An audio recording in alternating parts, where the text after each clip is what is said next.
Welcome back to Urban Odyssey, the explainer, where we are always chasing the shadows of truth. I'm Alex. And I'm Jordan, and tonight, wow, we are cracking open a document that honestly reads like pure science fiction, but its author, a guy named Robert Duncan, swears it's a non-fiction exposé.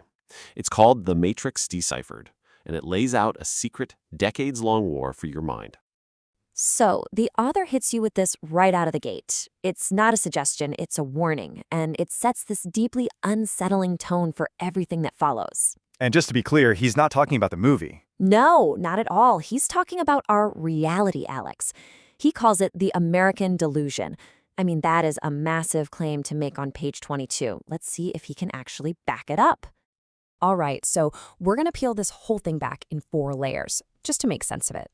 First, we'll look at the alleged origins, this central idea that the mind literally has no firewall. Then we get into the hardware, and you're not going to believe this. It's something called the death machine. After that, we'll dive into the psychological warfare he claims they use to keep it all a secret. And finally, we're going to ask the big one. Are we living in this delusion right now? Okay, first stop, the secret history. The book argues this isn't some new age tech that just popped up. Nope. This is supposedly the culmination of black projects that have been running in the shadows for, get this, over 70 years. According to the source, it all kicks off right after World War II. You've got Project Paperclip bringing Nazi scientists into the American intelligence fold. Then, by 1960, the author claims this huge breakthrough happens, the ability to read your brainwaves remotely. Hold on, 1960? That's the part that gets me. That's the key. I mean, if they could do that then, it completely changes the game. And this tech supposedly evolves into a system called Tami by 76, which becomes the backbone for all the really spooky stuff that comes later. And this, right here, this is the absolute core of it all. It's a quote the author attributes to some high-level military leader. The mind has no firewall. Just think about that for a second. That's not just a clever line from a movie, it's an operational belief. It's the idea that our consciousness, our inner world, is basically an open network, fundamentally hackable, without us even having a clue.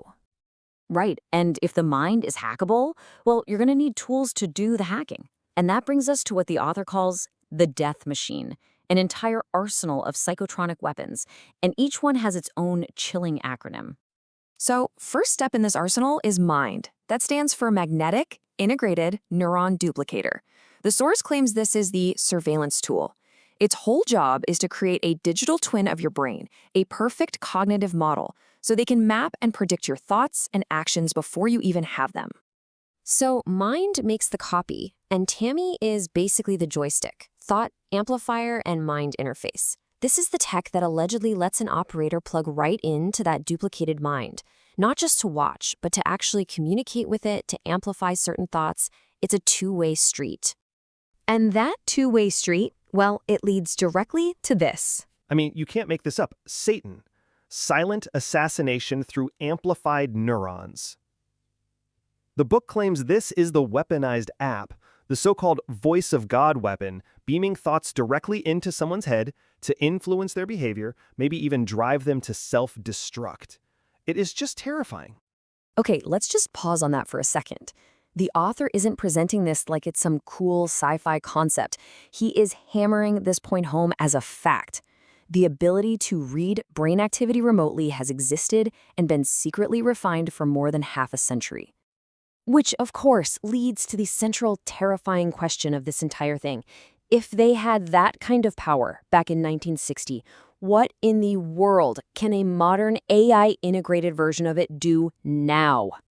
Okay, it's time for our truth meter. Let's look at the kind of evidence the book actually offers for these wild claims. For remote mind reading, he's citing his own testimony and some patent files. You know, I'd put that at maybe a 6 out of 10 on plausibility. It's intriguing for sure, but needs more. Okay, but for behavioral influence, he points to declassified MKULTRA docs and victim interviews. That feels a lot more solid to me, maybe an 8 out of 10. We know for a fact they were trying to do this stuff. But the most extreme claim, the silent assassination, that's almost entirely based on his testimony and speculation. That one it's a tough one to swallow. But let's say, just for a minute, that some of this is real. How on earth does something this big stay a secret? Well, that brings us to the next layer, the psychology of deception. The book argues there's a whole other war being fought, a psychological one, to keep all of us in a state of total, absolute disbelief. He calls them confiscation techniques.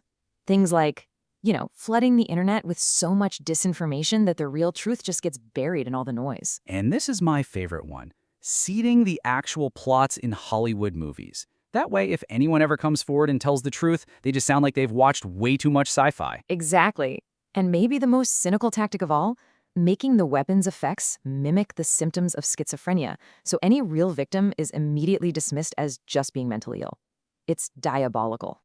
In the book makes some incredibly specific, really explosive claims about how they control the narrative.